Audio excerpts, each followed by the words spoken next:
Hey, Shaun. Yeah, mate. Killscreen buddy. High five. Yeah, that was pretty good. It's hard to get the timing right across continents. It is. Man. A bit of latency there. It's amazing. Yeah.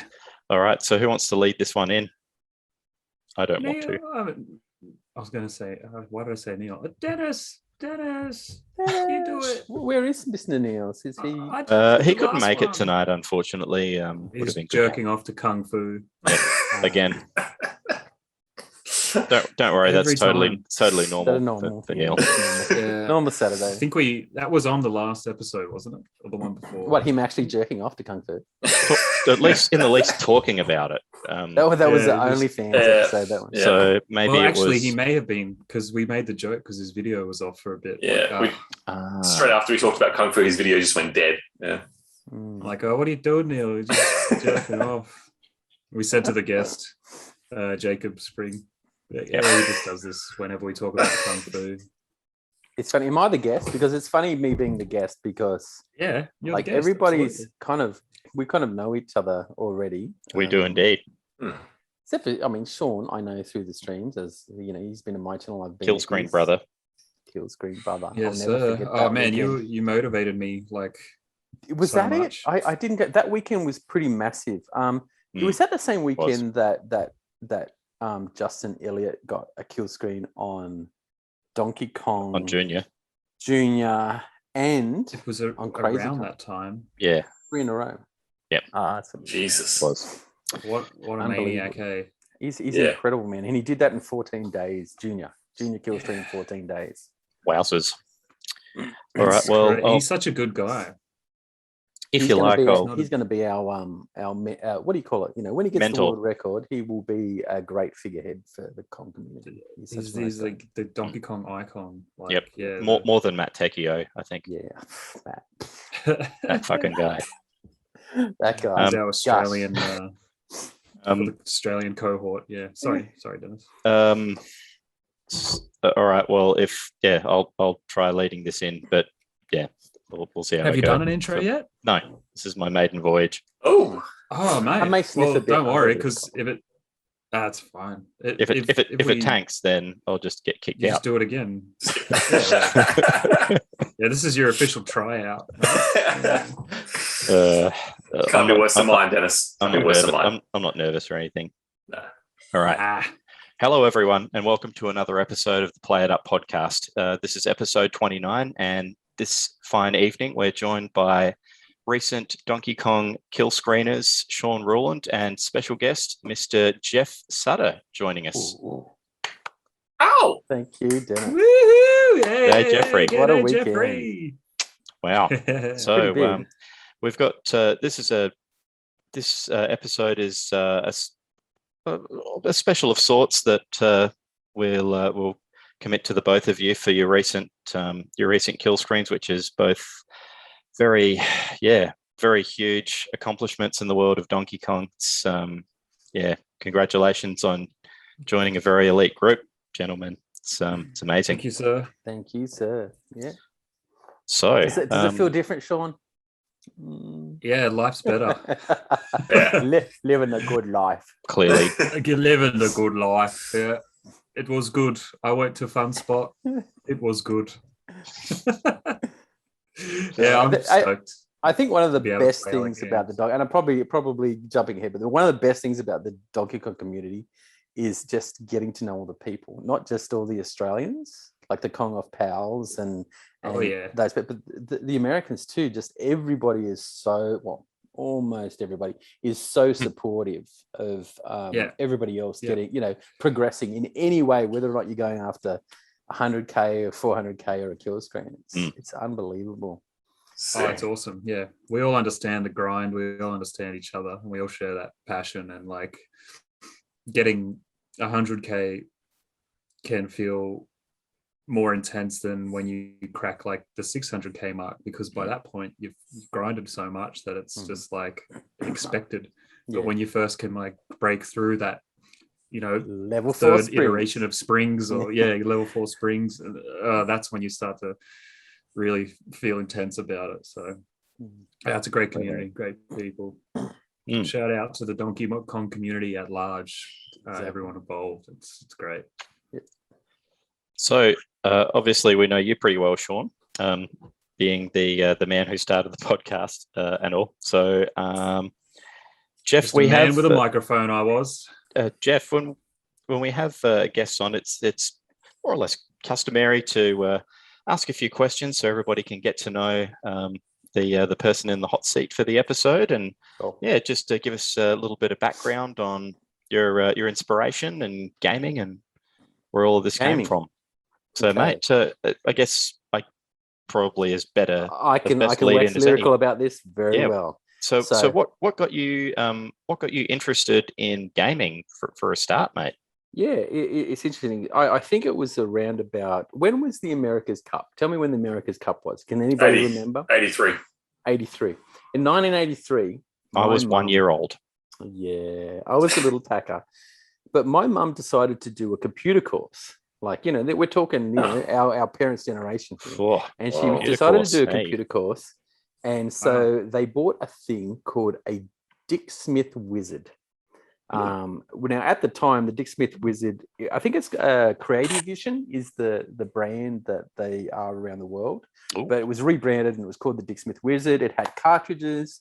On that cartridges were BASIC, so you could program in BASIC. And then a few games. And of course, the first thing we did was smash the cartridge in and start playing the games. Yes. And this obviously, there's some, I can't remember the names of all the games, but there was, some pretty decent titles in there. And I was, what was it, 83, you say? So 72, I was only 11 years old. So that was kind of the start of it. And then what happened is I kind of got interested in what Mum was doing with graphics. She was like coding graphics on it at the time. And this was kind of an advanced computer. It had like 8 colors compared to a PC that had 2 and, maybe 8K of RAM. I can't remember. But anyway, then I started learning basic programming. And then I was really interested in graphic. I draw graphics and then sort of put them into the program using hex code, 0E, F8, make these kind of, and that's kind of what got the ball rolling. 1, with games, because it had games through the cartridges, and 2, just computer graphics in general. And that interest has pretty much seen me through to my career now. But that was the first computer. After that, obviously, I started going to the arcade. So I guess my golden age of arcading was a bit older. Like, there was a Space Invaders. I used to live in Orange, New South Wales. And there was a local roller rink, and they got a Space Invaders machine. And I wasn't allowed anywhere near it. Mum was just like, no, all the bad kids hang out there. They smoke cigarettes. They could be doing anything. You know what I mean? You're not going there, Jeffrey. I'm not going there. The bad. And I so wanted to play that Space Invaders machine. Space Invaders is part of the occult. It was like that, right? It's the devil. And so my cousin had a Pong machine. It was like a Magnavox or an early Atari kind of Pong thing. So that was the closest thing I could get to it. Attached to your TV, right? Yeah, attached to the TV. I reckon Mum and Dad had one of those back in the day. Anyway, sorry, I digress, mate. Please. No, you're right. I asked my cousin recently if he still, if they still hadn't. He said they may do, and then my aunt was like, no, it's long gone. And I don't know. So that was and then I started, obviously, when I was old enough, sort of year 12, 13, I started to every single fish and chip store, every video store had arcade machines. And there was a chicken shop that was my main hangout that had 2 of the games that I absolutely loved.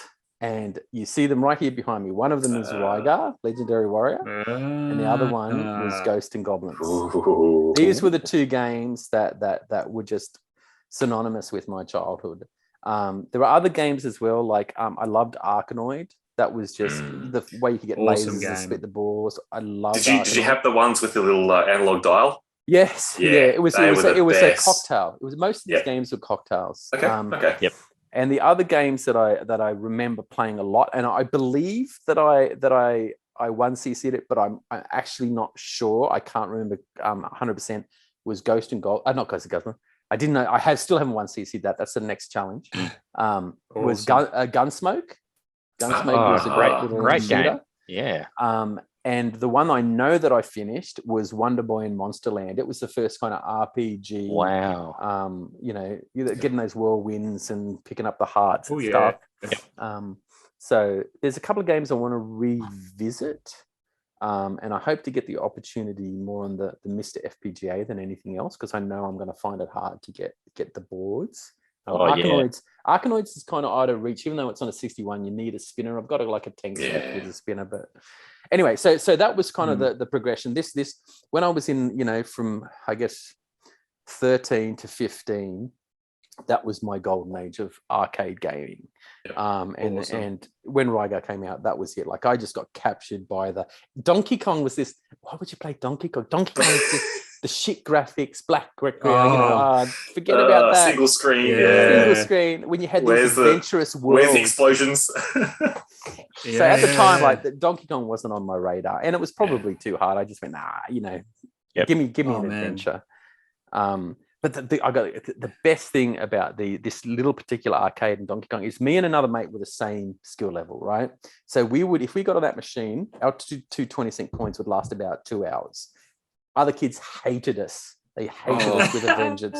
So one time when we were going down there, all these kids were there. Like we went down straight after school, and all these kids were around the machine, and they had the coins lined up. It's like, nah, we're playing. I was like, okay, fair enough. Next day, mate, we got them. we just before, I think it was, I don't know if it was at lunchtime, but sometime in the afternoon between a period, we went and we took their push bikes and we took them around the corner and we hit them. We hit them behind the building. Awesome. And as soon as 3 o'clock came, we bolted it, mate, got our pushies, and we're down to the local, and we had our coins there and we started playing, and these guys came in furious because, their bikes. Did you move my bike? Did you hold my bike? No, what are you talking about? Yeah. But mate, we love that machine. And then the best thing is we'd finished the game. Like we knew how to finish the game. We'd finished Rygar, won CC it, and obviously they weren't making any money. Like the operator or whoever had that weren't making any money. So they turned it up to the hardest difficulty, like the hardest. And if you ever turn up Rygar the hardest difficulty, it's very hard. We loved it. It just meant more of a challenge, and it just kept going. And then one day they just took it out because obviously it wasn't making enough money. And that was heartbreaking. Oh man! But that was kind of the arcade days for me. That's the stuff that I'm really nostalgic about, and that's the stuff that has driven what has happened in this room since about November last year. So I didn't really hit the arcades in the 90s. So I transitioned kind of to Amiga computing. So the Amiga was my thing. The Amiga had graphics that I could play with 3D graphics. And even for my high school certificate, I did like a 3D artwork was my, 3D artwork, and submitted that in competitions and stuff. And from there, it was just, I did that. And so I actually, I went to London for a bit and worked doing sort of man videos for Gorillaz and Robbie Williams and those kind of guys for a little bit. Oh shit! Oh, wow! Really? Yeah, that was a couple of years in London, and then we came back and sort of had a kid. And the games industry here was booming, like 2002, 2001, 2002, I think is when we came back. And games in like PS2 and Xbox were just. We had Australian studios opening up left, right, and center, building games, and I just came straight in, not having done games development at all. As an animator, just went straight into it, loved it. Like it was the most amazing industry. And so I kind of went into games industry, but I didn't really play arcade games then. It was all kind of like console. But it was kind of from Amiga jumped to kind of PS2. I had a PS1. That I'd bought, and I remember playing a Demolition Derby, I think it was, and just being like blown away that this car could explode and stuff like that. You're turning mic on right now. Yeah. But it was the graphics that drove me kind of more than the games on console, because that's what I was into. Forward the clock 30 years. Or something just like a few decades. Yeah, just a few decades. 35 since I was playing Rygar, and we're in lockdown, right? And it's like, what do I do? Now what am I going to do? And I thought, hey, I'm a big boy now. I've earned my own money. I can buy a Rygar machine. And I thought you'd just go out and buy a Rygar machine, right? I thought it would be like, someone's got to have a Rygar machine. They're everywhere, right? Yeah, the search. So the search was on. I was looking on eBay for. Firstly, I just want to get a PCB to secure the game, and I found one on. I found a local one. A guy in the Gold Coast he said he had 2 original Tecmo PCBs. I just said, how much do you want? I think I paid $300 for the PCB, and it had glitches, and I sent it somewhere to get fixed. Won't mention the guy's name, but it was very good at what he did. A little bit crazy, but anyway, he fixed it for $200. So far it's cost me $500 for this Rygar PCB, but I haven't really plugged it in to know it's actually work. Well, I kind of did when I first got the cabinet, and I got this LAI cabinet here, which has got the 3-sided marquee, kind of like a Dragon's Lair. Apparently, this is this LAI standard upright that they used to sell alongside the low boys. Awesome. They had the standard upright and they had the low boys. And it's beautiful, man. Yeah, I have a story to it, but it had a CRT in it that didn't work. And I had no idea about CRTs and chassis and stuff. And people, I regret this to the day, but because it didn't work and I was scared shitless of high voltage CRT and all the stories, I took the CRT out and I took it to a recycle center and I gave it to them. So I threw away a perfectly good 20-inch tube. I'm just going to edit that part out of the podcast and pretend it never happened. No, but I'm redeemed. Okay. So I realized what I had done. I obviously had an LCD in there, and I actually got the world record on an LCD. And we'll talk about that in a sec. But yeah, I redeemed myself. I still realized, and now I've got two CRT 20-inch Cortec tubes, and we are chassis because that's the only thing I could find. Sitting in storage, waiting for anybody that wants to use them. Nice. And I've replaced Redemption. Nice, yeah. Redemption. Thy name is Geoffrey Suttor. But that's my little sad story at the beginning. And I've had good and bad luck with buying and selling cabs too, like cabs that I've bought unseen, and that's part of the experience, man. To buy stuff and go, oh, hang on, like. I don't know if you can see the screen tear of Final Fight behind me, that it's at a really bad angle. It's on drugs. Yeah, man. It's pretty good. So yeah, that's part of the fun of buying not cabs. Bad.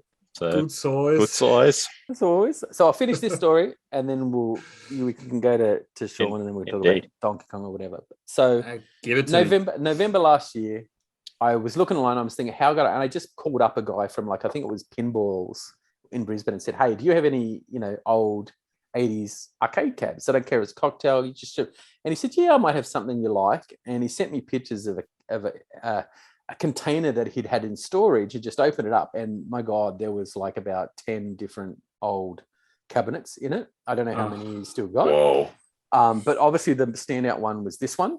And I just went, how much for that one there? That one?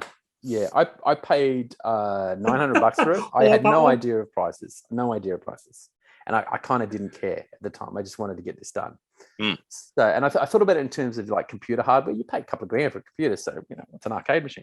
Anyway, I paid $900 for this cabinet. It had a tube. It had a chassis. It had a what's the fighting game that was in it? The Atari Pit Fighter. It had Atari Pit Fighter. Oh, okay. Right.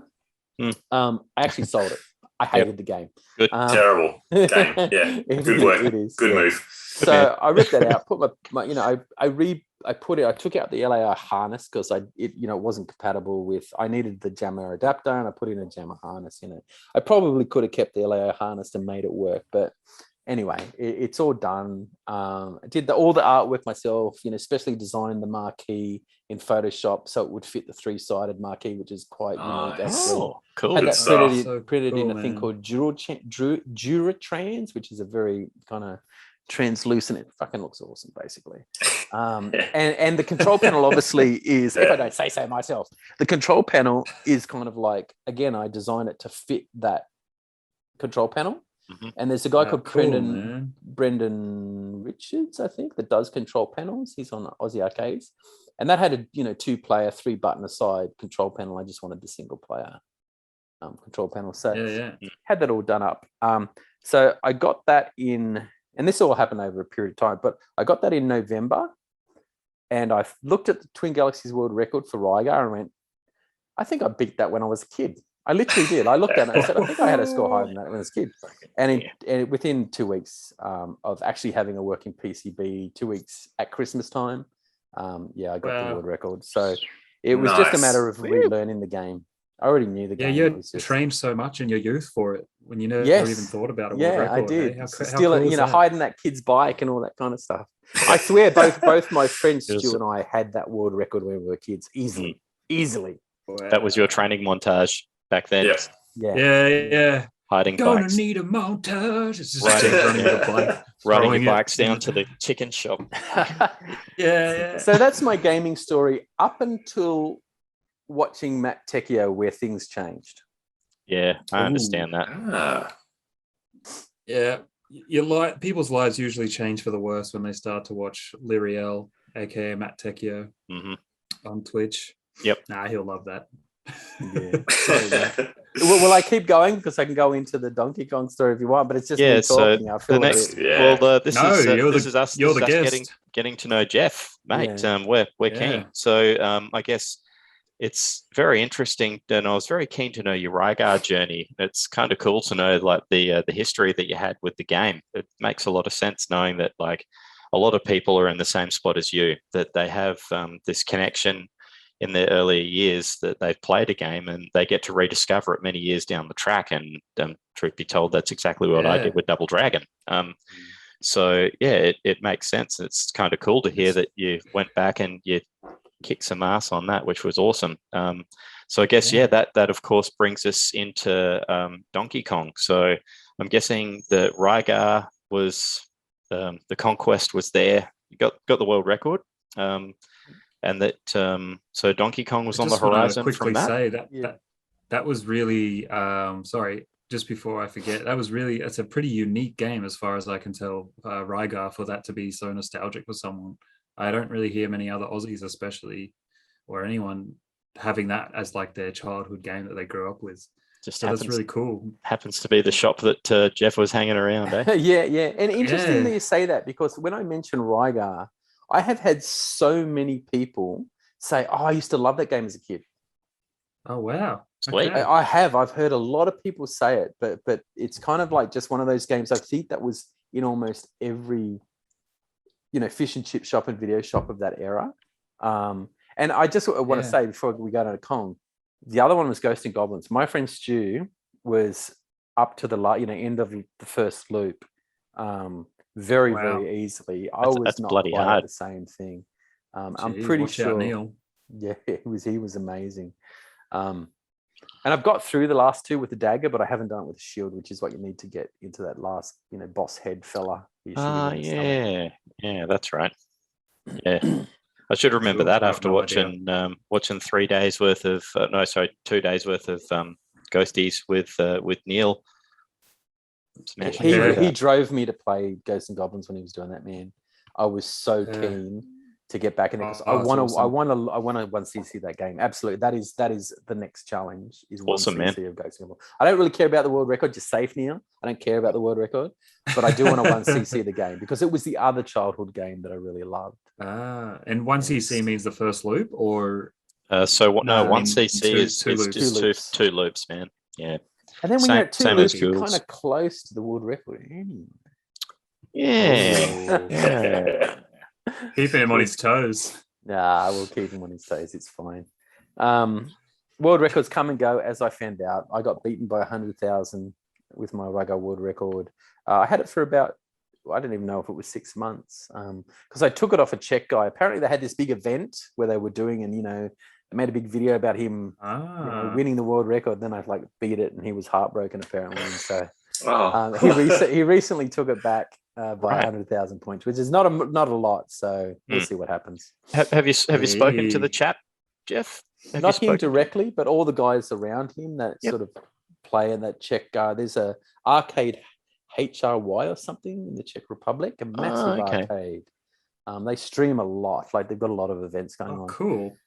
Lex, you know Lex, that's always on Twin Galaxies. Lex, Lex. Petrov or something. Yeah. He's one of the team of 3 guys that play a lot. That's great. What's the name of the arcade? G'day to those guys if they catch the podcast eventually. Look for just check Arcade Museum HRY or HY or something. Cool. I can probably send you a link later. Well, while you do that, I'm going to go and kill power to this cab before I take out that chassis because it's pretty it's looking average pretty. at the moment. Yeah, then we'll talk Kong. Yeah, Arcade HRY. That's it. Is it there? Okay. Yeah, I'm just looking to see how far that would be from me. Oh man, it's my massive. geography is really bad. But, it would be close, man. If you're in Czech Republic, holy crap, you're not that far. Well, true. I'm in like southern Germany, so wow, that place looks sick, man. It's absolutely sick. It's all original hardware. They've got banks of like Amiga computers and stuff as well. Are you making the trip, Shaun? Oh my god, I could drive there in 4.5 hours. OMG. Dude, you've got an arcade 4.5 hours from you, Shaun. It's massive too. There's got to be one closer, but that one's gonna be a good one. Or if I want to play games while I go, I can get several trains. TGV? 12 hours. TGV. Oh no, slow one. If it's 12 hours. What was the arcade HAY? HRY. HRY. HRY. Yeah. It looks awesome. Yeah, I could definitely check that out because I want to go to Prague. And Prague's awesome. I've just found them on it's just outside Prague. I saw it on Instagram as well. Look at that! I've given you something to follow and look up. This place looks sick. Yeah, it is. It looks nice. Nice. Oh, that looks awesome. Looks cool, man. So, so that sort of with the completion of the Rygar thing, that led into Donkey Kong because you played Donkey Kong before then, Geoff? No. So I the second cab I bought after this one, like I said, I've had a lot of faux pas with the cabs. I bought a little cocktail cab for like $1,300 freaking dollars. One of those new made ones with a 16:1 and you got LCD screen. I got all the old school games. All the old school games. Swindled, mate. I got swindled. I sold it for $1,000, so I only lost. Okay. You got your $300 out of it. That's fine. But after I'd done Rygar, I thought, what else can I play? And I looked at, and I knew I had a 19-in-1 with Ghosts and Goblins, I had a 61 with, all the other games. And so I went to their, XXX-in-1 Twin Galaxies things, and I looked at all the scores and thought, I can put scores up for all these things. And one of them was Donkey Kong, and I think I put up score up of 21 grand. Hey, 21,000 points, and it was like, that game's crap. I'm never going to play that. Oops. And then, but then I started looking online for streaming Australians that did retro gaming, right? And obviously, Matthew came on the thing, and at the time he was taking a break, like long service leave, and he was going after this like top 10 score, and I actually watched his progression over about 2 weeks. And he did it on the last night, just before he went back to bed. 3 o'clock. The morning of. Yeah, and he went straight to number 6. It was like we were watching him as he passed different people's scores, and it was absolutely amazing. So cool. And then, I sort of thought to myself, and I went, because he told the story about he just had watched King of Kong and was like, I'll just start playing. And I kind of did the thing. I just went, Donkey Kong. How hard can it be? Exactly what Matt did, I think. Yeah. And so I'd watched Matt, and I knew Matt's kind of what Matt did, which is something I hadn't ever done before. Like I haven't read anything, I hadn't done anything. So I started playing with that knowledge.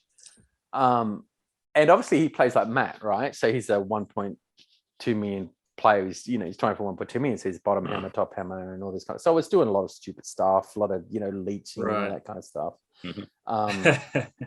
but I was progressing, right? And so I was progressing, and then I think I got like level 4 springs, like for everybody, is a bit of a blocker, right? It takes a while to understand, and I would be getting through just going on longs and just going, and not looking at the second one, just going, and that kind of losing got a me, life here and there, right? Yeah, that's right, and that kind of got me up to about 120. Now I looked at my and as soon as I got 120, I thought, you know what, I'm not going to hold off, because a lot of people like to hold off until they got a good score before they put on DKF. I was like, I want to track my scoring. So I submitted a score to DKF. I put one on the Aussie Kong Off Power saying, hey, I got 127 grand or whatever. And I set myself a goal by Kong Off that I would get 200,000 points. Right. So I said, I want to get 200,000 points by Kong Off, and I got it the next day. So it was like, okay, right, let's make something like that. Jesus. And let's make, because I'd already had 100, and let's make it, higher. And then obviously I hit the brick wall of the level 4 springs for a bit, but then I kind of started looking at the second spring, getting loose. It was still killing me, but I was progressing. In that game, when you keep getting PBs, that's the hook. That's the addiction. That's the hook. Man. And early on, it went from 120 to 127 or something to 150 to, I've got actually the scores. I'll just bringing them up. It'll be on that thread. On my contract. So 127 on beginning of April 2nd, and then April 8th, 208. So it wasn't 2 days. It was actually 6 days. I'm a silly boy. Oh. And then every 2 weeks, I would get a new P. So 140. 150, 330, 360. Big jump, 414, then 470 like 3 days later. And then I got my 548 on June. So that was a bit of a gap from end of May to beginning of halfway through June. And then 586. And then I had a massive jump to like 753. And then the next day, 769. So 2 in a row. So at that point, it had been, let me count that, April, May, June, April, May, June. So two and a half months.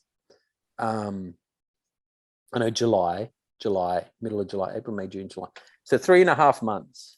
I was at 769. I thought, I'm on the door here. Yeah. I can do this. Any game now, and you get Johnny going, any game now. And then I couldn't get above 600 for like 3 months straight. And then all of a sudden I had 2 games. One was a 500, one was the Killscreen. Just after a while. But there's a story behind all these. So I started playing, then 2 weeks after I started playing, another person that was playing was Mr. Michael Edwards. Nibbler Billion.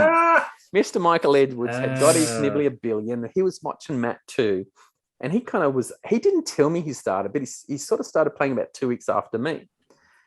And every single time I got a PB, he would get one the next day, right? The next day. And it was like within 10,000 points. And then every 2 weeks, like clockwork, I get a PB. And then he started leapfrogging me. So it'd be like I'd get a score, like a couple of hundred, and then he'd leapfrog it by like, anything between 10 and like 40 grand. They'd be like, oh, Christ. And then, so we were driving each other, I think, or he was driving me, or one of the two. We kept on driving each other until I got my 769, and then he got a 780. So he leapfrogged me again, the bastard. That's so close. And he was just so good on his first min. He was great at springs, and just it just happened to be that I got the Killscreen before him. So he was due 2 weeks after me, because that's the same length. And I don't know, I think he kind of weighed off it a bit. He kind of went, I've helped Geoff get to his Killscreen. I don't care that much anymore. I'm sure he will, and I'm absolutely sure he will by next Kong Off have a Killscreen as well. So we've got a few Killscreen. Yeah. And then we've got Tagster with his he's such an upbeat guy, but that game 802,000, 803,000. Going on springs, 2 boards before the end. He'll get through at any moment. Like it's Man, So was that 21-3 or 21-4 or something like that? What's 21-1? 21-4. 2-3-4, yeah, 21-4. Two screens after that. Yes. Yeah, and then he's on the kill screen. Yeah, it would have been another barrel board and then springs, the rivets, barrels, rivets, and then he's kill screened it. Yeah, and then Pelly, after his amazing Kong off effort, is now over 500. So he'll probably have it by. So we're going to have next Kong off is just going to be insane. It's going to be insane. There's going to be so many people. Mr. Neil Kansas in the same spot, man. Exactly. Like Neil's 590. He got his PB's 590. And he got 575 again just on Friday night. So he's there in that territory, man. He's poised to sort of break through that ceiling. And I know he's been frustrated by it, but I don't know if he's there. That PB breakthrough could be the biggest thing he needs just to beat the PB, because that's, for me, my PB was like a year old. I think other people I rented a Donkey Kong machine before I went to Germany from Netherworld. So I had it for a month and I was smashing it. Like I even took some time off work, and I remember seeing that. Yeah, all the posts like, I'm gonna get my kill screen before. Yeah, because I'm moving to Germany. I don't know when I'll be able to play, and I got 700k, and then didn't happen. But so I got a question for you, Shaun. I don't care. Question for you, Shaun. What does it take to get a kill screen? What does it take? Oh, that's a good question. German beer and lots of main. It takes for me, I realized that it's, in terms of when you're actually playing the game, you need the knowledge of how the game works. You need to be disciplined, and you need to not rush. And you can do it. And outside of the game, like in terms of like the overall thing, you need to just be dedicated, and you need to enjoy it to some degree. And if you're not dedicated and you're not enjoying it that much, it's going to be that much harder. But yeah, knowing how the game operates, and like the behavior of the enemies, the behavior of the barrels, the mechanics, everything like that, and just consistency with the springs. Yeah, I've got a theory. Yeah, lay it on us. To me. I got a theory. So I think it's about, like you said, it's about dedication. It's about the grind. Any player, and I don't know if it's 400 plus or 500 plus, because I think once you hit 500 plus, you've shown the ability to persevere with the boards and get into a flow to get to that level. But I think any 500 plus player is a kill screen player. Yes. The difference between a kill screen and not a kill screen, in my opinion, and look, I've only done it once, so I'm just theorizing, is obviously there's knowing the mechanics of the game, but you know those mechanics. If you can get level 4 springs consistently, up to 500 grand, you kind of know the mechanics of the game. You know the mechanics of steering, you know the mechanics of getting through each one of the boards. So the one thing is knowing the mechanics, but that's a 500 game. The next one is luck. There's definitely a degree of luck to it. You can know the mechanics what you want, but there's a certain amount of a fireball suddenly stops dead when it could have just taken you out. You get a lucky jump away from, I don't know, wild, or you fluke some jump, or there's some degree where you have at least 2 or 3 places in your game where you kind of luck goes your way rather than against you. Yeah, like you easily could have died. Yeah. So mechanics, luck, and the other one is absolutely there's 4, but other one is focus. Once you get in the zone of completing boards and you're in that focus and you're just in the zone of doing it, some people can do it talking. I usually can do it talking, but if you get distracted for a second and something catches you out, then that's when stuff goes hell. So keeping that focus. And the last one is just perseverance and grinding. I don't believe you can get a skill screen unless you're willing to grind the game. I mean, maybe people have. They've just I haven't played for a couple of months. Let me play. Oh, a kill screen. I don't know if that happens, right? Thanks all. I don't know. Yeah, I was like, that's what Taxter was doing, I think. Oh shit! Because Tagster, like, he wasn't playing a lot after Kong off, I don't think, and that he was just starting to get back in now, and that he sort of he took a break, and I think he wanted to just sort of play it just to enjoy it a little bit, and obviously, as we see, like, the break has worked really well for him because he's gone back in and he's done really well, and I think that I'm probably the same sort of player like that. That if I need to take a break, then to help me enjoy the game. It sounds like what you mentioned, Geoff. It's going to be a key part of the success ultimately. So if that's what you need to do, then I think crazy. You're right. Like maybe all those elements maybe came together for Tagster on. A couple of boards. He was playing so well. Amazing. He had his mechanics. He had some good outs. There was up there, and he was focused on what he was doing. Yeah. But to me, to get all those things to come together to a kill screen is grind. It's game after game after game. Like, I was easily putting 30 hours a week into the game since I started. Yeah. It petered off at the end, but at the beginning, it was every weekend for 10 to 20 hours. Really was. Yeah, when you're getting those improvements, man, it makes you so hungry. Hey, drives, Shaun. Absolutely. And that's the kind of things that Tagster would have been putting in prior to his break, and what Shane Saul would have put in years before he came out and just kill screens at Kong off first go. That's the hours and time and years, like after work, like 4 or 5 hours a night, just going and going and just feeling it, playing it, getting it done. Next time, try again. Next like night, cemented. Yeah, that's it. You with Rygar, Geoff, like, you played that so much as a kid, and it only took you 2 weeks when you came back to get the world record. True. Yeah. So I guess at some point you need that dedication of grinding, but then once it's in you, because like I came back and I was having like 500k games fairly quickly, and then slowly better and better. But you definitely have to grind at some point. Yeah, absolutely. You have to do it to. I felt like you had to do it to break through. Most of my good games happened after I was playing for a couple of hours and getting into the flow of the game.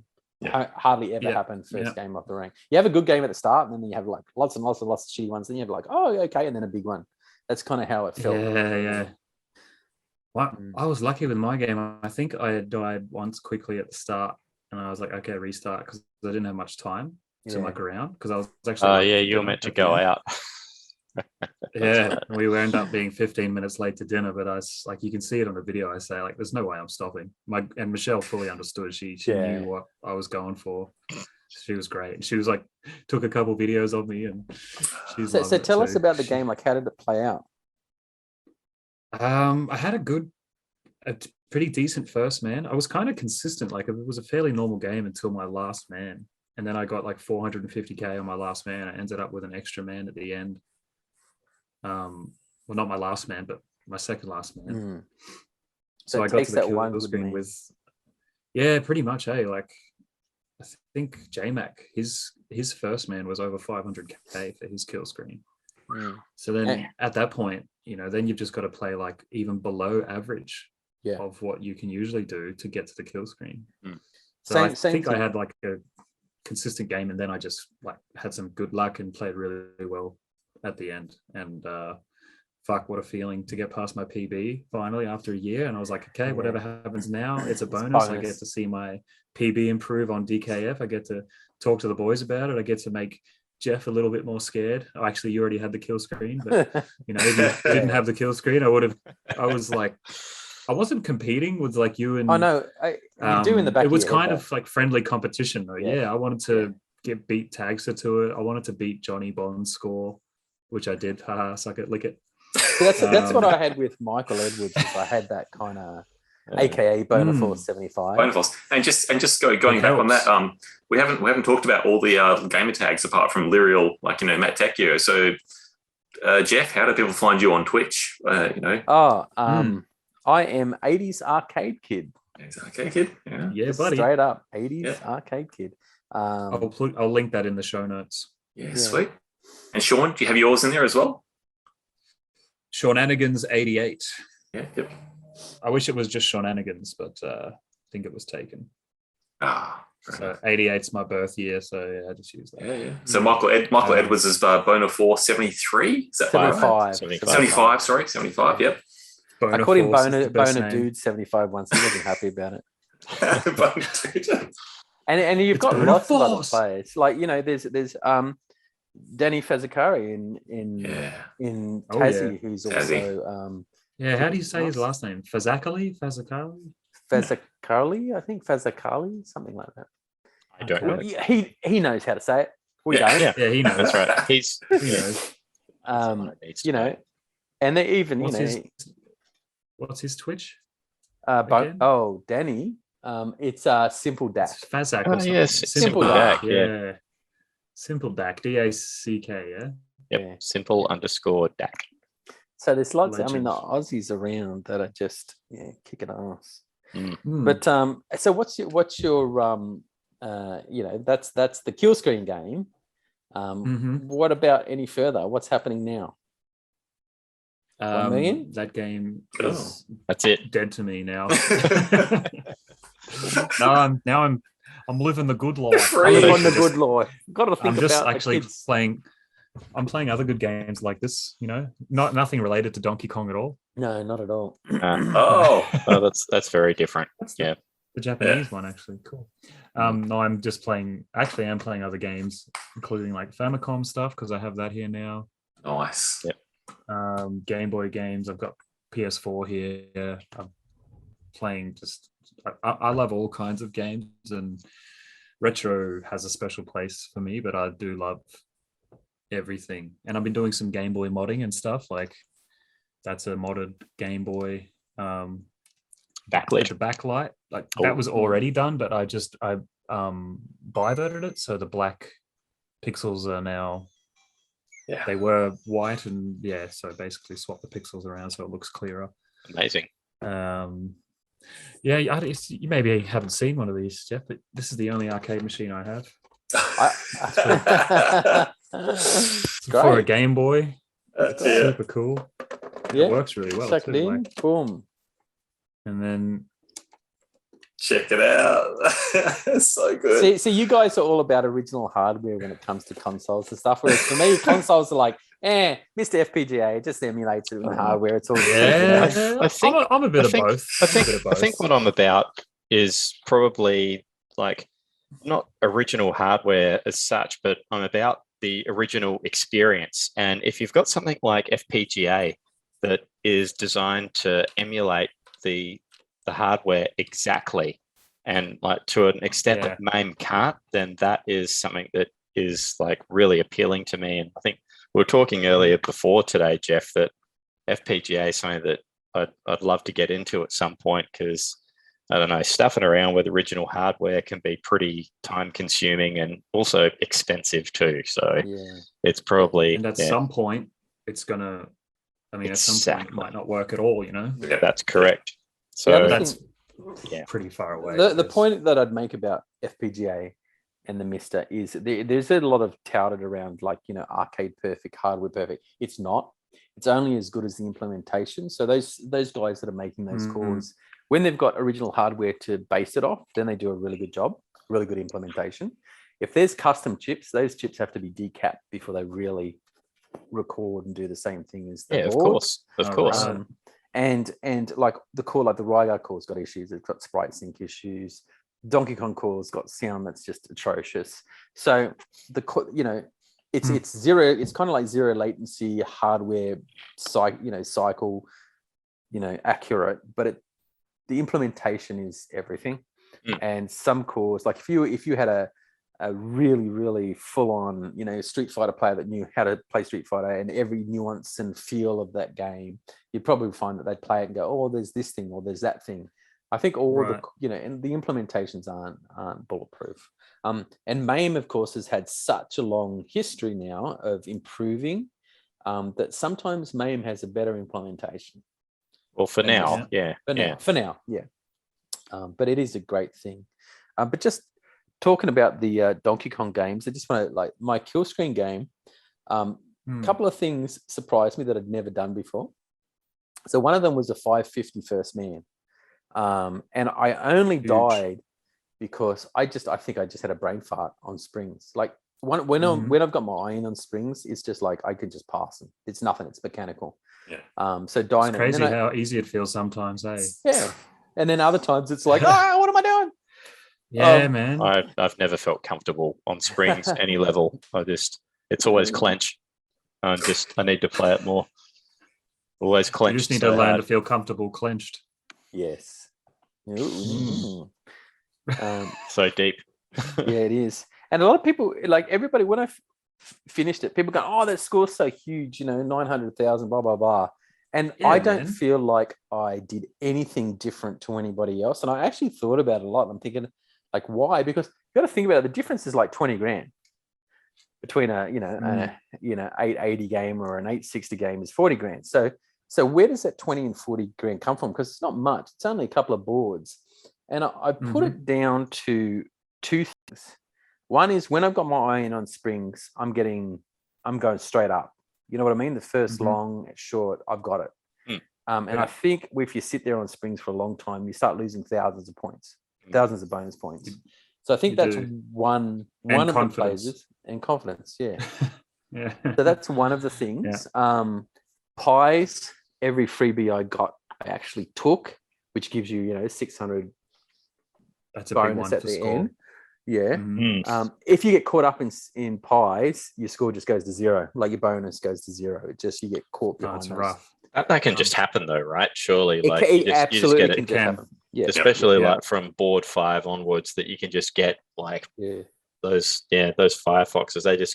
They come down and they can just like I've been on pies where like they'll come in top level and then another one will come bottom level and they'll just like get you and you can't do anything. You're done. Yeah. And You got to be comfortable with jumping them, and finding the right. Not comfortable. And finding the right timing to get up in between them in pies. Like if you get an opportunity in between two pies and two fireballs on that bottom elevator, you got to take it and try it. And take the damn hammer. Yep.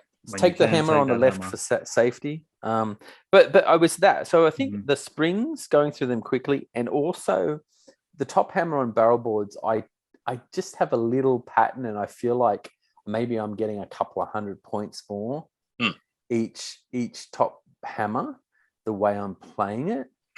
And that's about it. Because I looked at the they give you the graph on DKF. They do the pace graph. And all the pace graphs that I'd had up until that Killscreen game, they went up high, then they drop down, and then they kind of just like, go up and down and follow. And it's because, you leech at the start. The Killscreen game, I did zero leeching. So this is a 900K game, right? So I did zero leeching. So it was like, 570 for the first board, and then, 12 grand for the second.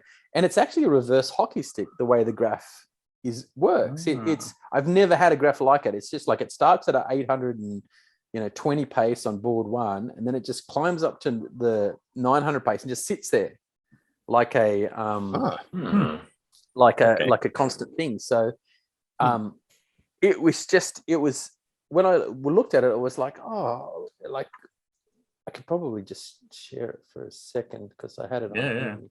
Bring it up. And that's just running boards, just running straight boards. That's straight boards, no leaching, none of that kind of stuff. Yeah. So I was looking at it just before. So this is the graph. So usually there's like this peak. So it starts at like 8:15, and then it just kind of goes up to the end of. So this is at the start, right? So at the start. Yeah, that's after the first 4 levels. So by the end of level 6, it's kind of just I'm getting good and bad. But I found this graph to be so different to any of my other graphs. Very consistent. Wow. Oh, man, you look at your deaths at the end there. You must have been like, don't fuck this up, don't fuck this up. Where's like, that?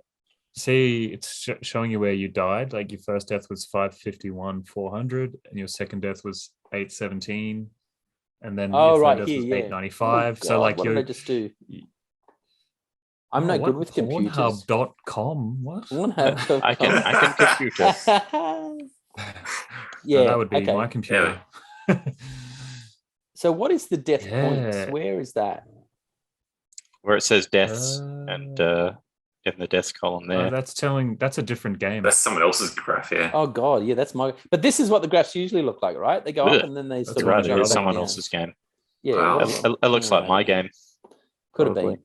Now I've lost it completely now, man. Oh, it was Sean's game. Oh, No, I don't know if it was, to be honest. No, it Anyway, wasn't, I've lost I it. don't think. I've lost it. I don't worry have about games that low, mate. it. Nah, mate. Now I got to get back to the window. How do I do that? I'm so You can stop compute. one to the You can left. computing, Jeff. Why don't you just click the back button and see if that works? No, One I need tab to to the turn left, I off think. stop share. There it is, stop share. Okay, there we go. All right. You'll find him. It's all good. yeah. I don't Yeah, use Zoom. so- Man. Zoom is a weird program. It's a special beast, yeah. that's for sure. Yeah. So now 1 million. Hey, That's your plan. That's my plan. That was always my plan from the start. Nice. You can So do it. I don't care about You're top not that tens. I far don't care off. about word like that's just insanity, right? There's Just a a certain million. level of insanity you don't want to take, and it's the techio Are you insanity, hearing, right? Techio? Are you hearing this? well, you're not too far off it, to be honest. I mean, with where you leveled out, I think that it's achievable for you. So Mr. Elliott has said basically just get the bottom hammer and get it, right? And the pace that I've got so far is actually tracking really well, if not above the million pace. So it might be like, 1,050,000 or something like that. It'll be more than a million when I get it, I think. But all I got to do is get the bottom hammer. Very And I'm nice. not dying because of the bottom hammer. I'm dying, and not even really because of the transitions up, because if you do the bottom hammer well, it's like a level 5 barrel board. It's just the top part's just like a normal barrel board. Mhm. I'm Yeah. still dying on all the things that kill you. Rivets, pies, like pies. all those things that kill you running the boards are the same things that kill you. I couldn't get back into it now, man. That's whack. Yeah. But maybe the difference with you is because it was 6 months and you're still hungry for more. It is. I think For that's me, it was exactly like it. 4 years. Yeah. So That's not consistently for 4 years, but like that's it was actually on my something. mind for 4 That's actually years. something I was going to ask, Sean. Geez, I'm glad you reminded me. I nearly forgot, Jeff. Because obviously you started in wasn't it April that you started this journey? Well, probably beginning of March, and then beginning of Right. April. I think it was mid-March, your- and then the beginning of your April first was my big first score. posted score. If we add all that up, it's 6 months from the middle of March, I think. Wow, that is such an amazing amount of time to be able to go from just playing the game and getting to know the ropes to getting to that sort of level. It's amazing. And so the trajectory there is almost linear, kind of like Mike was just going like, well, it kind of is like that, really. So with the, I know that you mentioned that the amount of time that you put in over that 6 month period was quite a lot. Do you have an idea overall, roughly, how many hours you reckon you put in to get to that point? Let's break it down. So if you think about probably, but let's say 2 to 4, so let's say 3 hours a night on weeknights. Was it every night? Pretty 15, much. pretty much every night. Wow. Once you got the addiction, and some like my kid is 18, he does his own thing. I don't have to worry about kids and stuff anymore, so I can do this. And then on weekends, at least a 6 hour and a 4 hour, say let's say 10 hours, 15, that's 25. So average 25 to 30, depending on how much I went at it. So if you're doing 100 hours a month, then 4 weeks out of that. So. Yeah. At the end, I was doing much less. I was just, I was getting Kong fatigue. Yep. And I wasn't doing it as hard on weekends. It'd be a couple of hours because the game started getting longer. Between the start and the finish of the games, then you get So you do a restart. 500, 600 game, and then you want to restart. It's like that's a big ask. I can do that a couple of times, and I had to for my Killscreen. It was a 500 game followed by the 900 game. Yeah, I remember the updates from Johnny in the chat. Yeah, it was amazing to watch just the having progress. such a good game. Yeah. Oh, he's dead, but he's going again. That was the one. Yeah, that was the one. And I think that's it. Once you get a good game and you're on the flow, you've got to go again to try and see if it's you can do better. It's amazing. Yeah. So that's Mr. Elliott did it in 3 months, I think. But he's a freak. We know he's a freak. Yeah. Wow. Yeah. He is and he's probably the best player in the world. He hasn't quite got the world record yet, but I'm sure he's going to. Yeah, he's going to get it. He's already got the pace. He's got the pace. He's had a 1 point. He has at one point had a 1.3 pace. I'm not kidding you. And then it's dipped down to one. There's been a 1.2, like high eights, nearly 1.9 pace. So he's had some paces that are high. That's Matt has too, man. Come out of retirement. Matt's had some pretty amazing paces, but then died. Yeah. So it's that. But at that level, like you'd have to take every single scoring opportunity that you can get. That is just when you think about how, like, the amount of concentration you need to put into that game. It's insane when you actually start doing it. It's crazy people shit. It's so insane. Bottom hammer, right? So think about all the things that can kill you on a normal running the boards kill screen, right? Think about all the things that can kill you. Now, what you do is you add to that bottom hammer grouping, so all the barrels coming at you at once. You add the transition. The transition from bottom hammer to top hammer can be really quite different when you're getting bottom hammer. So that's multiplied it by 2. And the third one is that damn fireball at the bottom. It comes up so fast if you're not aware. So there's these 3 extra kind of multiplications of difficulty that happen. Now I'm not even grouping. I'm not grouping at the top. I don't need to group at the top to get a million. I can just get bottom hammer, I think, and get to it. But when you do when Tekio and all those really good players start grouping at the top, then add another 2 levels of difficulty, because it's about positioning. It's about there's so many more. It just adds that level of difficulty. So it feels like that now I'm doing it. There's this kind of difficulty jump that then it needs to be, if I was ever going to go for 1.1, which I'm not going to, I say that now, then there's another jump in level, and this is why it takes so long and why people turn insane, aka Matt Tekio. Yes. Yeah, I think. Alan Stoll, Alan, poor Alan. Alan's insane without ever getting a million, though. Alan will get there. I hope so. He will. That's like Matt has said. That's turning it not into a fun game anymore. That's turning it into a method and a technique, and that's all it comes down to. Method, technique. Be a little bit lucky, but just it's a whole new way of playing a video game, which is not intended to be fun anymore. It's about playing it to its maximum intent of whatever you can push it to do, which is fun in its own way. I think that's what I was about to say. It is fun. Traditionally fun, like let's play a game that's more like let's achieve something, and that's like when you win in a basketball game. It's not always that fun putting in all that effort and losing your breath and taking hits and things like that. But it is, I don't know how to explain it exactly. It's a challenge. It's a challenge, and like it's there. Is fun. And you always want to.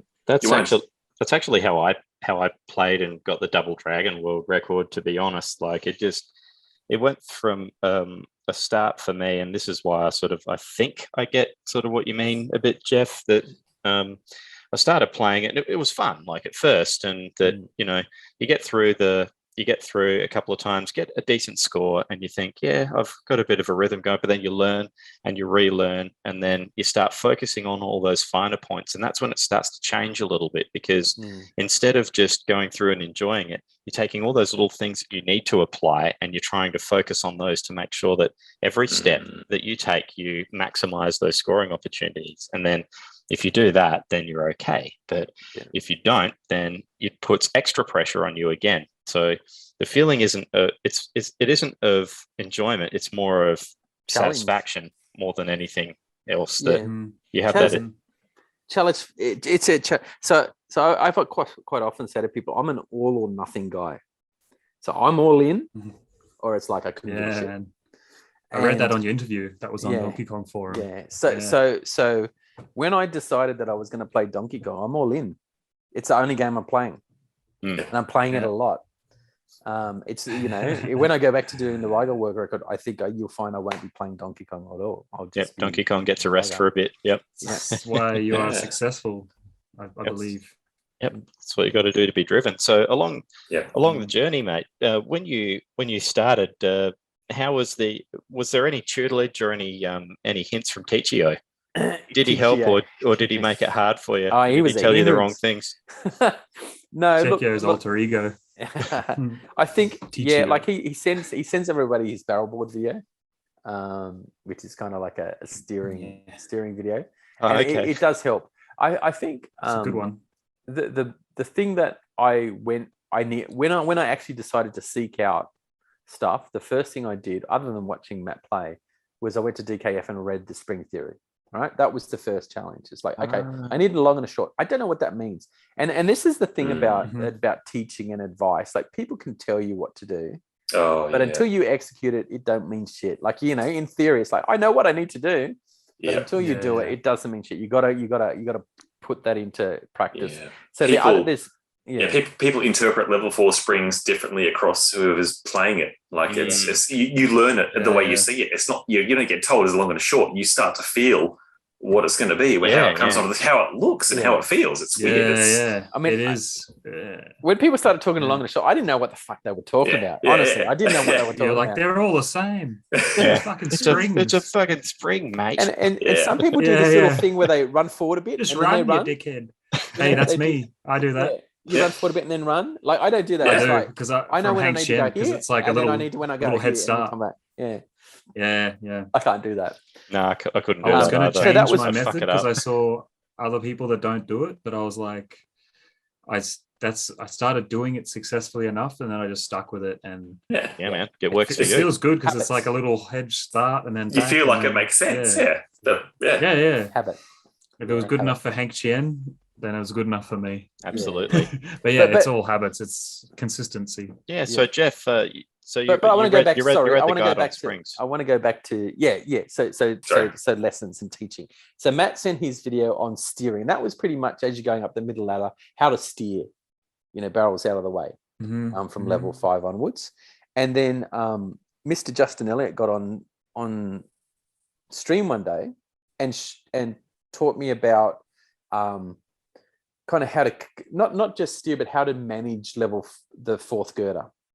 So once you go up that middle ladder and you're at the 4th girder on level 5, that the barrels always are very consistent in how they're thrown, where you're safe, and just stay there and manage the barrels and steer the barrels and stay out of the way of that wild until you have the go to go up and go up that middle ladder. Don't go up that end ladder. Like, I know that the habit to go up the end ladder is very, very strong, and it feels more comfortable because you're further away from where the broken ladder where Con comes down. But it is a bad habit to get into because you can get smashed with a wild so far. You can get smashed with a bomb as you transition. All it takes is a straight barrel to go straight down, and then you're done. Like, if you can get in the habit of going up the middle ladder, it is depends where you stand. Beneficial in the long run. I use the ladder is telling you not to use.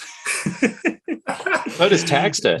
Because that's what I got used to. Yeah. But I know where to stand where a bomb's not going to hit me, and in the right time of the animation to run up.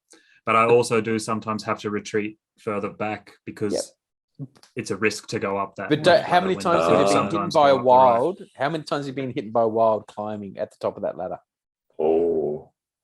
I used to get hit a fair bit, but then I got my timing so good that I didn't. Yeah. I think it's doable, but if you go up the middle ladder, you never have to worry about it. Yeah. It's safer, but I was always hungry for. Actually, you could still run and go get the hammer. So I don't know. Yeah. You're not completely safe going up the longer ladder either. It's just the likelihood's a bit lower. That's all. Like, because I've gone up the longer ladder up to that girder level and just copped a barrel sort of halfway up, and you can't go up and you can't go down. Like, if you go up, you'll get hit. If you go down, you'll get hit. No, I think running both ladders, if you go at the right time with the right amount of barrels, not coming, basically, they're both just as safe. But I think it's quicker to go up the one that Jeffrey's talking about. It's a bit quicker for that to be clear for you to run up, and then the fireball won't come up from the bottom either. The whole point of what we're talking about is that we're talking theory again, guys. We're just talking about what to do until you execute it. Yeah, exactly. It's just all theory. That's right. Yeah. Well, both worked for us in the end. Eventually, yeah. I mean, maybe we should listen to you since it took you 6 months and it took me 4 years. But both will work eventually. Yeah, but again, it was because Matt said take that ladder, and I kind of forced myself to start doing it.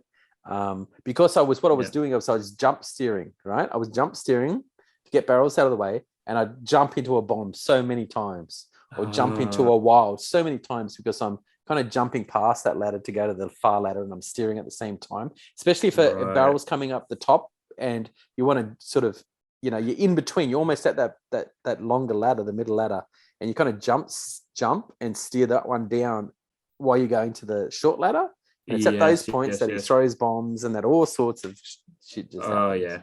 So by a bomb, you mean like a barrel that doesn't hit any of the girders when it comes down? Yeah, it just goes straight.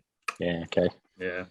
Right. Dropping bombs. I've never heard that before, but yeah, I'm sure everyone's donkey bombs. Mentioned. Yeah. It's in the Donkey Kong manual. I think that's what they refer. Right. That's another thing. I don't know if you read that, Geoff, but I would recommend that everyone reads that document.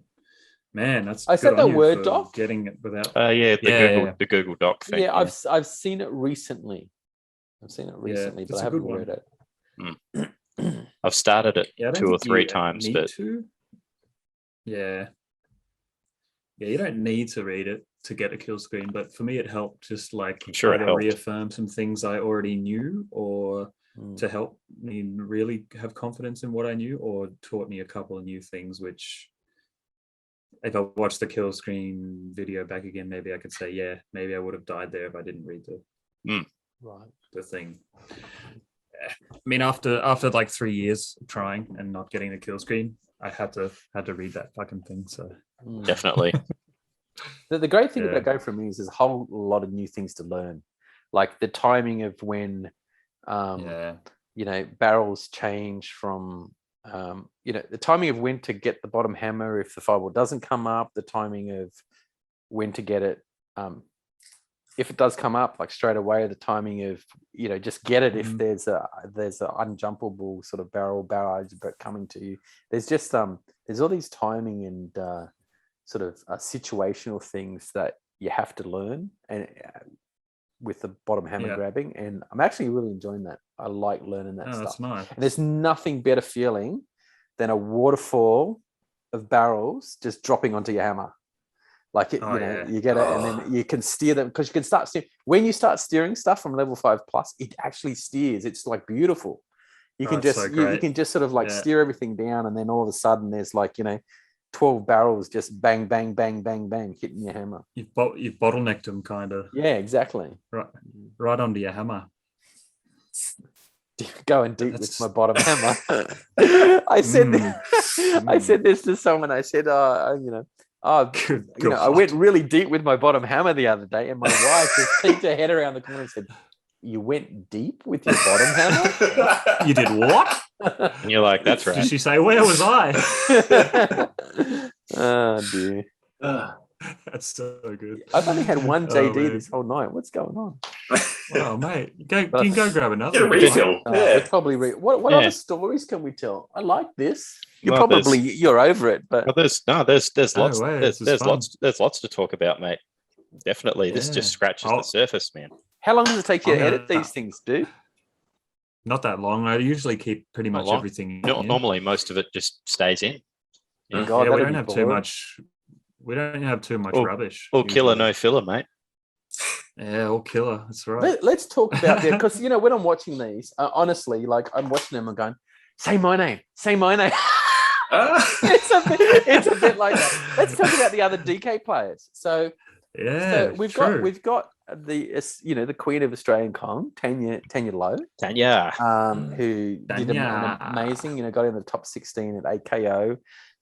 She's getting a Pauline cabinet made, so she'll have a Pauline cabinet as well as an original Nintendo cabinet. That's so cool. But I think, what's her PB now? It's like 390. It's in the threes, right? Yeah. I don't think it's cracked 400 yet. She'll kill me if I get it wrong, so I won't actually quote a score. Adam's kicking along too. He's playing constantly. He's got a very unique style. He just he's dumps everything. He's more a builder than a player at the moment. Actually, our Adam. He is. Adam Lee, Mr. Kaizen. Yeah. Mr. Shout Kaizen. out. Hello, sir. My sensei. Yeah, like he built this cab. I mean, you've seen the tour video, right? Tour video link is right here. Yes. Yeah. I've seen the bit like 10 times. So you know, that's just amazing. So why did I get a cab? Why did I decide to make a cab? I don't know. Why did you decide to make a Killscreen? Because all or nothing. All or nothing. Yeah. Well, I wanted well, that's an easy answer. Yeah. It was another mental I don't know, force or pressure for you to get the Killscreen, maybe. I think so. And the fact that I got it on the cab, I love that. Do you know what I mean? Like I've been practicing on MAME, and you know, CMY joysticks are so, and then the thunk, the feel of a Nintendo joystick is so sexy. So hot. The clank. I was working up the road. I would do anything to go out at lunchtime to get to Netherworld to chuck $1 in that machine. I would make excuses on the weekend to go to Netherworld just to chuck $1 in the machine and play this Donkey Kong machine with the proper controls. Every time we went around to Tanya's on a Saturday night for a gaming session, like it's about drunk, and we didn't really get any good scores, mind you, because it's just But playing, you know what I mean? Playing on the machine was everything. So once I had that, it was just like, oh, fuck, this is just beautiful. Although I've got to fix my button, as I was talking to Dennis about today. Right. Just a little bit of maintenance. Yeah. Welcome to having a cab. Yeah. So Neil Cairns. Cairns? I always say Cairns. Yeah, Cairns. Yeah. Cairns, because it's like the city, right? Who? Yeah. Who? So Neil, he's been playing again. His name is Wank Tits in our that's Wank right. Sorry. So about Wank Tits. Is he going out at hard? Because I haven't seen him streaming recently, and I watch a lot of Donkey Kong stream. I watch it during work. I watch it on the weekends. I watch everybody play Donkey Kong. You're a full addict, eh? Yeah, all or nothing. It's great. Junkie. So, so I haven't seen him playing it. So you said he got a 580 recently? Yeah, so he was. Was he streaming or no? Well, yes, he was. So he was streaming through Discord. He wasn't actually on Twitch or anything. So we do that on Friday nights, and just like, I don't know, we'll get on Discord, and we'll sort of just share our screens. And normally I'll just play, like, I don't know, whatever I feel like playing on MAME. And on Friday night it was Rastan, and what else did I play? Final Fight, of course. Yeah, playing Final Fight. So just like a bunch of us will do that. I think Steve Sacrion, Wonder Boy holder now in Sydney, was there, and he was playing something else. Neil was playing Circus Charlie for a while until he got bunkered that. And selling his bootleg. I saw that. Yeah, so he's still on the CC. So is he going to go hard now? He got that again? He's going for max out. He's almost there. I think he's. No, I'm talking about Donkey Kong, mate. Yeah, he's going for Killscreen on that too. Yeah. And Patrick Silver, has he got a Killscreen already? Yeah. Pat got a Killscreen last year. Last year. Okay. Yeah. Yeah. So was it 820 something? Yeah, something like that. Patrick. Yeah. Yep. Nice did one. that. I think he was on his. He's got like a 60-in-1 low boy that he was playing, and smashed that. There's a new kid on the block. Fox. What's his name? Crazy Fox. The guy that came after the PCB off you, Dennis, but you didn't have one because they were already. I'd have loved to have been able to spare one for him. Already dedicated to other people. Yeah, but he's got the bug. He's progressing fast. Poor bugger. Crazy Fox. What was his name? Soul. I'm so sorry, dude. If you're watching. But I love shouting out to the DK players because I want to acknowledge them all, because I just think, it's just such a cool freaking community, and there's so many people. Shout out to Billy Mitchell and River Boy. Ryan Bowman is the guy who you're thinking of. What is it? Ryan Bowman. Ryan Bowman, yeah. So I don't know what his PB is now, but he's progressing pretty quick. Okay. There's been some pretty big scores up on the forum. Yeah, that's rad. Forum. There's a few Kiwis guys. So that Printer 71, bless his heart, 1971. He's trying really hard. He plays now and then. He's more into other games, but he plays Donkey Kong now and then. I don't know if there's more Australian or New Zealand guys. Like I do watch a lot of the US guys that are going for it. Mr. Rex's show died on springs like Tagster. But I am anytime there's Jim Happy, he's a new American guy that's started to stream and he's up at 600k now. Awesome. Wow, all right. And he was bottom hammering from the beginning. Couldn't get over 300. Then he saw us running and he went, I can run, and boom, 600k. Nice. But there's some of the OGs of the Australian Kong scene would be Michael Kibbe, Shane Saul, Alan Stall, JB, and who am I missing? Johnny Bond. Who's the guy? Yeah, Johnny Bond. He's sort of a little bit after, I think, those guys got their kill screens. But JB is definitely an OG of the. Who's the Australian that's got the second highest ever score behind Matt Tecchio? Because it's not Shane. There's some guy that I don't know.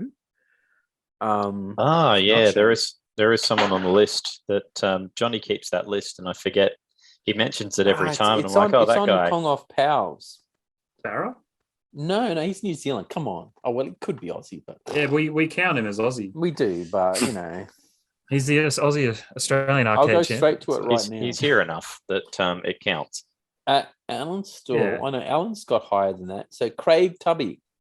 Yeah, Craig. That's right. 958. Yeah, shout out to Craig. Oh. Big. So is he going to play again? He's someone I haven't followed. He's New South Wales, I think. Craig, you're coming for his score, mate. Oh, mate, I'll go his score. I want 1 million, mate. I'll go in. You want some? That sounds like Tagster. Yep. You want some? I'll give it to you at the Congo. I love him, mate. He's got his blood goblets whenever he's playing. He had this goblet, man. It had red wine goblet, and it looked like he looked like Dracula. He's so great. funny. Playing his little short shorts. Goblet? Oh man, Tagster's the legend. Hey, I'm going to be so happy for him when he gets to Killscreen. Oh man, absolutely! I can't wait. Soon. It's going to happen soon. Well, I hope it happens soon. I really want to be watching. Hence why I watch so much, because I really want to see all these people. You don't want to miss out. Yeah, exactly. What did it feel like, Jeffrey, for you? Sorry, I keep calling you Jeffrey. I don't know why it feels. You can call me Jeffrey. Jeff or Jeffrey? Okay. I don't care. Jeff. Sure. Jeff. So what did it feel like? I really wanted it to feel like this excited, elated feeling, right? But I think if you'd been going for years, it would be. For me, it was like... It was. Yeah. For me, it was like, finally, I can... Matt's going to stop complaining when I get bottom hammering. Yeah. It was like this weight off my shoulders. It was like, okay, that's done. Let's move on to the next thing. It was a mix for me. Yeah. So, but it really did. It felt like a relief, and it was like, okay, now I can start grabbing the bottom hammer. I've got an excuse. I can start doing all this fun stuff that I see these guys doing. Oh wow! That's really how it felt. Wow. Okay. Yeah, mine was the same, but I was very, very keen and excited. I was just like, holy shit, I did it! I was pumped the whole night. Yeah. I kept saying on the way to dinner to Michelle, like, "Oh, I'm a fucking Killscreener. I fucking did it." And I couldn't wait to see all the messages come in from all you guys. All that acknowledgement, congratulations and stuff. Yeah. Finally, I'm recognized. Thank you. You're too kind. Yeah, exactly. They like me. They really like me. Shout out to all the partners that put up with gaming. Unless you've got a partner Ree that is actually into the gaming as well, right? Yeah. They can do a better score on Qubit than you can. Not anyone out. Yeah. Should have destroyed me any day on that game. Yep. Yeah. So my missus plays Xbox and sort of Mass Effect and stuff like that, but awesome. Cool. Doesn't really play twitchy games at all. You know what I mean? Yeah, like, right. No arcade. But She puts that's up great, with this. man. Like the fact that I've just taken over this room. Like, honestly, I'm gonna say all the furniture has been just pushed, into the corner over there. Oh wow! I just assumed it was a separate room just for arcade. That's You've just awesome. like gone. No, Yeah. Well, I've it just will be a taken. it I've will just be a taken separate room for the arcade eventually, because the Yeah. whole room Yeah. will be filled up with cabs, but not yet. Yeah, not yet. Not yet. That's so funny. You got to do it That's one at a great. time, Geoff. Just one Yeah. at a time. Go, oh, it's just one more. Don't worry about it. It's fine. Yeah. Need a new house. I'll I get need to rid of sell some couches. I'll get and rid then of I can another just- one. He knows how to do it. Yeah. Does anyone sit on those couches? Hmm. Yeah, you got My like son an Xbox plays and stuff there, right? Yeah, I got an Xbox and a big screen over there. So my son just sits there and plays He can play FIFA. standing And up. there's two couches, so one can right. go surely. Yeah. But Bloody oath. yeah. Geoff, so I don't know. Yeah, very actually, cool. before I forget, and sort of in the minute while we've sort of talked about Donkey Kong, I want to give a shout out for this. Tanya made this for me. Oh yeah, please do. Before This we is move my on, little Kong present with it came with a Kong bag. It's like a little. Sick. I love that DK border. It's amazing. There's a DK key ring in there that somehow got stuck. Is that It's, for it's- when you got the kill screen, or she just No, made that was for the cab, when I made the cab. Oh, Sorry, when she actually made a couple of these. that's lovely. People were, when they came up for Kong off and that, it makes us feel special. That's That's awesome. nice. Gotta get back on. On you, Tanya. Sorry, you were about to ask something. Yeah, actually, I guess after sort of being in the position where you've started playing through the pandemic, and I guess slowly started coming into Netherworld and sort of meeting everybody and getting amongst it. What were your experiences with getting in and spending some time at Netherworld and getting to know everybody in the scene, mate? Fantastic. Like I said, it's like the Kong community, but it's real. Like it's in person. Everybody's We are really real. supportive and just friendly, man. Except for Aaron. I was like, "Fuck you!" It's funny. The other day, He's like friendly in his own way. Yeah, I was streaming, and he I don't know what he wrote. He wrote, so he came in and he wrote, "Eat Synth shit and chemist. die," Yeah. and then left. And I was And like, Lucky. that's Lucky, his way that's of all he saying- said. that's his way of saying hello, right? "Yeah, it's right." Yeah. I got bomb out, cunt. Hi, And, mate.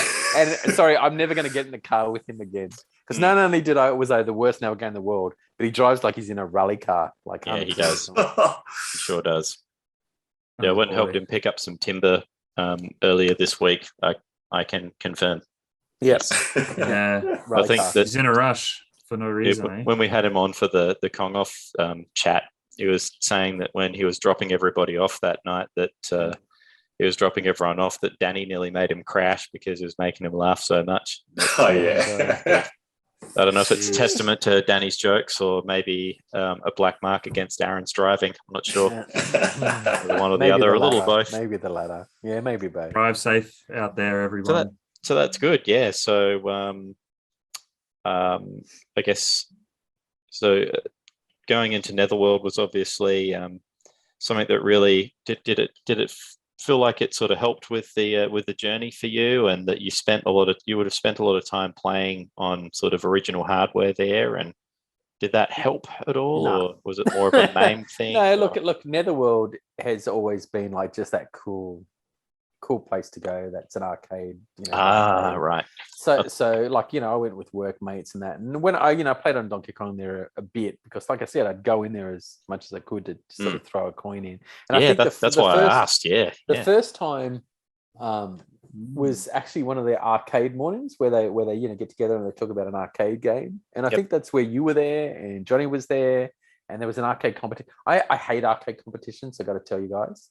I'm no good at them. Like, how I'm all or nothing, one game at a time. Mm-hmm.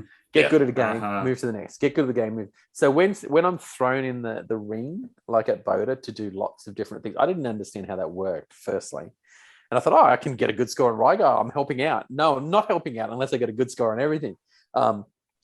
It would have contributed. Yeah. Because there was a pinch hitters rule that should have helped too. Yeah. And helping other people sort of get better scores at Rygar and stuff. And having my cab there was pretty cool, man. It was like, look at that. That helped us a lot. It helped a lot, man. Yeah, thank you. Yeah. Compared to the low boy that I think it was in there. Atrocious. It's the one that Johnny was complaining about today. I think it's the same. Is that right? Oh, okay. It's the same machine. They just changed out the game. The low boy prior to your Rygar machine would register every second or third fire button hit. So you're coming up against like 3 or 4 people, enemies in a row. Tap tap tap, you're dead. Like exactly. We were out. Yeah, nice. It was horrible. But look, Jimmy's an amazing guy. Like getting to kind of just know him secondhand. Like I'm not close to Jimmy at all, but I know of him, and he's very friendly when I go in now. He knows me, and just what he's done for the community, how he organizes the events, like it's just absolutely incredible. And I'm sure, like Spaceys and One Up Arcade and all those guys do similar thing. But I guess I've had more sort of contact with Netherworld and doing things there. And I think if I go for another Rygar world record, I will kind of make it a bit of an event like Neil did, and I'll either do it at Netherworld or do it at the next AKA sort of. Mate, I reckon that Jimmy would open especially for you to be able to get in there and 100%. Start playing. It's very you. It's good for Netherworld to be like known more for world records, and he just loves it. Jimmy loves that shit. But it's going to take, literally, like I said, it took me kind of a couple of weeks to get it, but it will take me a couple of solid weeks, which isn't that hard, but to get back in there. Like I played a couple of games last night. That's wild. And I didn't even finish it. Like it was like, frick. It took Neil 2 years to get the Ghosties world record. I mean, it's a different game and maybe there's a bigger following or whatever, but still to say, it'll take me a couple of weeks. She'll be right. For the world record. That's huge. That's insane. By the way, I want to point out the world record on arcade is by no means the world record on Rygar. There's a Pakistani guy called Shabazz. I don't know if you know of him on Twin Galaxies. No. He's got a lot. He's an amazing gamer. His actual main world record is double my score. Oh shit! He got his actually on Twin Galaxies. His main world record I think is about 8 million something. And we made a new track called the hardest difficulty, right? And I went and did it on arcade, hardest difficulty, which is just insane. And I got like a 5 million and I loved that. And I was like, yep, I finished the game, 1cc, hardest difficulty, the hardest you can get in Rygar. That's fine. That's a great score. 5 million. He got 10 million on my 10 million points. His ability in that game is just beyond anybody in the world. And I also found out there's a Japanese guy too that they play the Japanese version, which is a little bit easier and whatnot. And it's got an extra life, but still, those Japanese, they can get 12 million on Rygar. And the world record's at 6.4. So they're nearly doubling the score, but there's intricacies and differences in the difficulty and the versions, but not to that degree. I mean, I'm sure that Shabazz, if you got it on an arcade machine, he'd knock it out of the park. So I know the world record, no matter if I take it, is not really the world record. Do you know what I mean? Like I think that's something that all gamers need to be aware of. There's always, I mean, maybe you are the best in the world, but there's always these players that don't have the opportunity to play on original hardware. They don't. He's in Pakistan. There's no arcades around him. Maybe his opportunity to show how good he is. And my God, he is good. Hairs on the back of my neck stand up when I think about it. Wow. So shout out to Shabazz, cool. The best Rygar gamer in the world. There you go. Awesome. Of all the 11 people that play it, as someone likes to point out. I'm sure there's more. Oh man, I guess you got to do what Neil does. He got the main world record on Ghosties and on arcade. Then he knows. That's what I did too. Yeah. Do you know what? Arcade beat main. It's pretty awesome. What he's done is just so big that I almost couldn't be bothered. Like, I know the effort it's going to take, and I'm an all or nothing guy. You know that, right? Like, I'll put in the effort. But yeah, I'm not sure I am. You know, I kind of want to do other games. I really do, and it takes so much work to get a world record. It's not like it's not just one CCing a game. It's one CCing the game at the best level there is. And that's just a whole other thing. Like, I think, you know, Dennis was talking about it before, just all the nuances and, you know, it's good. You got to have the perfect game. Yeah. What a run Neil did, eh? What an absolute beast on those games. On you, Neil. We miss you, mate. Wish you were here. And how's your mum? And your world record will be beaten in a couple of years. Don't worry about it. Yep. Obviously. That's great. He'll love that. He'll love that. You can keep it for a little while. Yeah. So 1 million is your next goal, and then you're not sure after that. Maybe the 1 CC of Ghosties. 1 million is definitely a goal. 1 CC of Ghosties is definitely a goal. I need to do it. I want to do that. Which is I always thought it was just, I was near it, right up the end of loop 1. I thought, that's the end of the game. Well, surely it's the end of the game. It's like, you know, you got through everything. And then everybody's saying, oh no, you got to do 2 loops. I'm going, what, for real? Yeah, you do. Yeah. But I think once you get through one loop, take? It's a short game. It's a short game, in my opinion. Like, getting to like the end of it doesn't take very long at all if you're not really leeching, I guess. Half an hour or something? Yeah, half an hour or something. I don't know. Oh, whoa. It's not that 40 minutes. I don't know how long was Neil's world record game? Because he did 3 loops, right? Or 2.5 or whatever it was. 2 and a bit. 2.5. Probably an hour and a half. I can't remember. But it doesn't take that long to get to the level 6. Can't remember. Right. Yeah, no, it's similar. It's similar to Ghouls. And I was watching some Ghouls and Ghosts speedrunning yesterday, and the guys were doing 2 loops in about sort of between 16 to 18 minutes, which is like absolute lightning. It's amazing. It's amazing to watch. Like, that's the next thing, which probably be for me, will be doing speedrunning a little bit more, which is just which is a whole new thing in itself. It's fun. I'm sure I want to see it. It's probably fun. Never done it to find it to be, you know what I mean? Like, you got to find the fun out of these things. So yeah, look, the whole appeal in speedrunning is that you need to have a really good fundamental understanding of all the game mechanics, the game that you're playing, and that includes exploits. It includes anything, and you use anything and everything in your ability to be able to get the time that you do, and like that's where, like, it's so satisfying. Fuck. It's about, it's not about sitting there and leeching one spot for X amount of points, or, you know, making sure that you use all of your lives to get a certain amount of points in a certain area, you know, whatever. But like, it cuts all of that out, and it gets down to what's really fundamental about a game, and that you just go and you fucking own a game for, you know, whatever it's worth. And I started doing speed runs of Castlevania on NES, and that's really fun.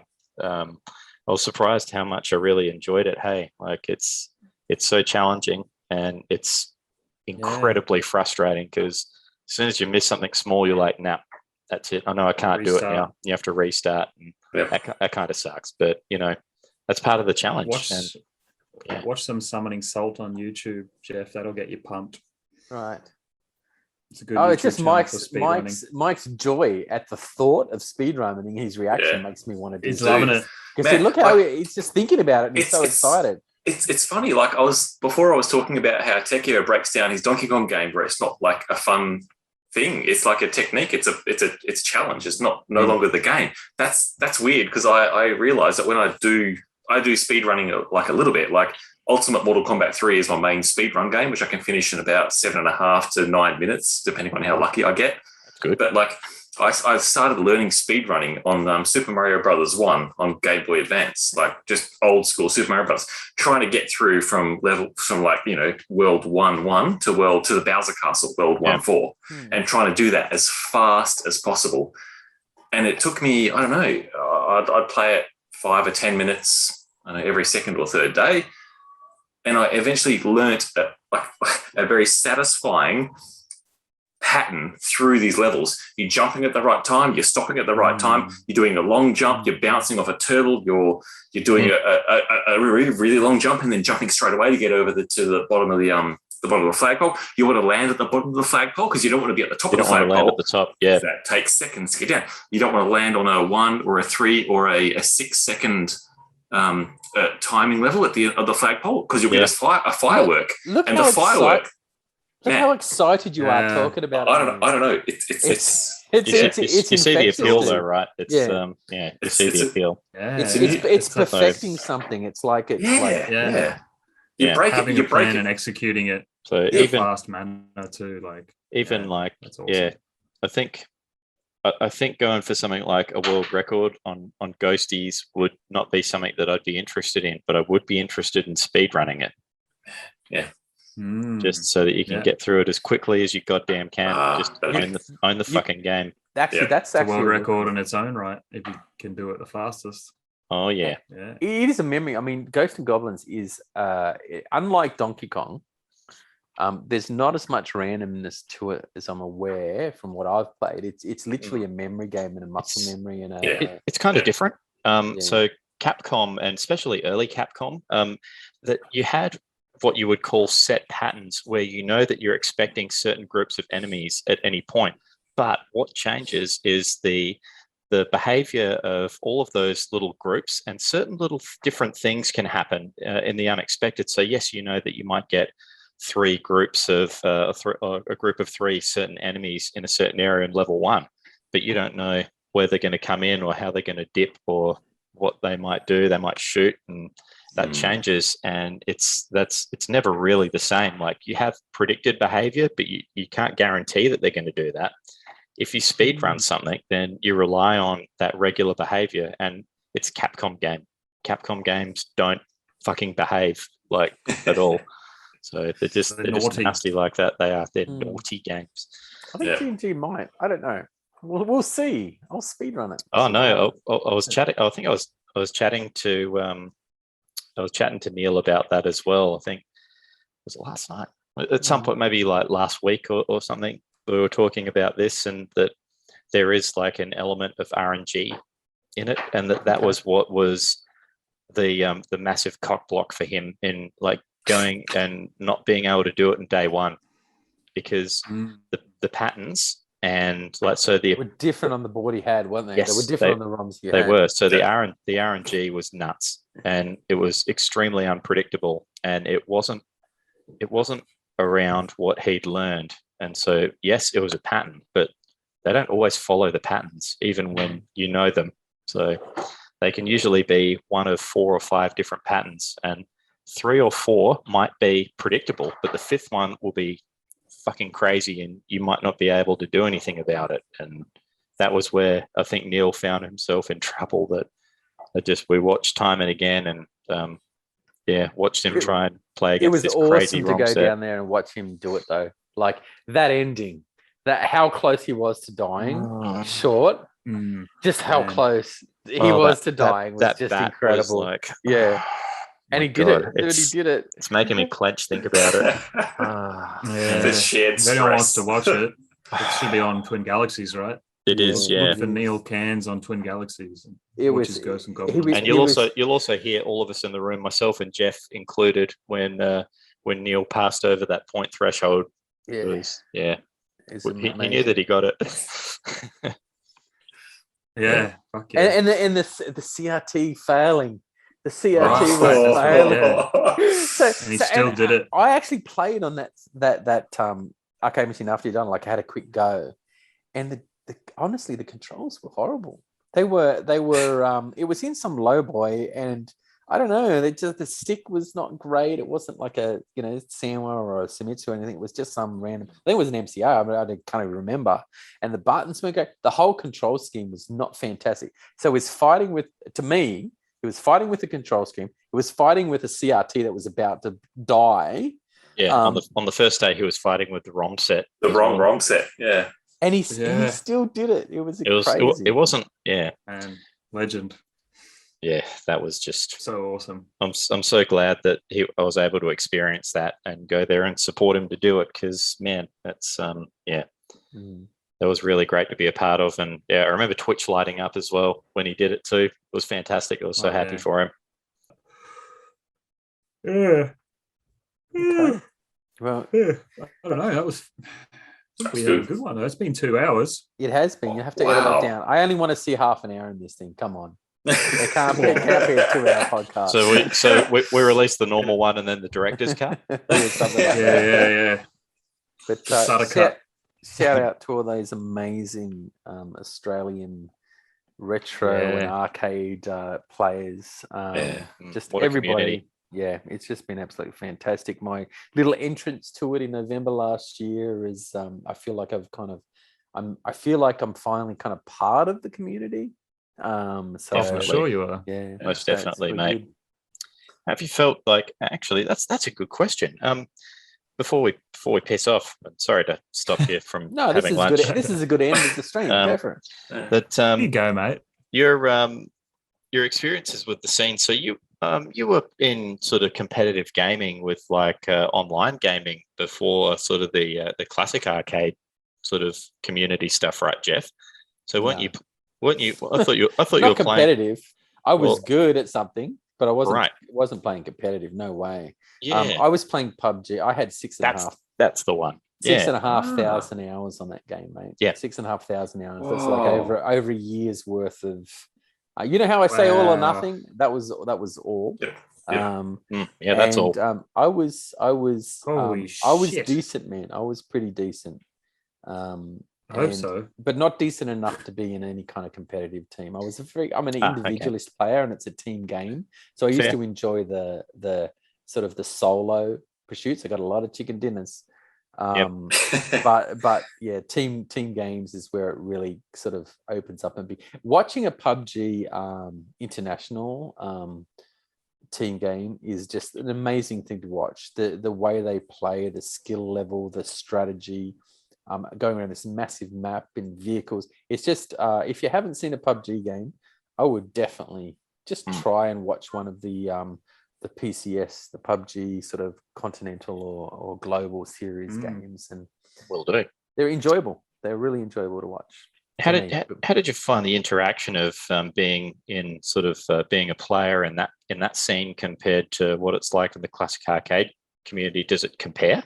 Well, first of all, there's not as many jerks in the classic community, so there's a lot of trolls and jerks in because it's so popular. Online, online gaming. Mate, you're gonna get them. That's true. Keyboard warriors, keyboard warriors. But mind you, when I got onto main, playing Donkey Kong with keyboard was easy as crap.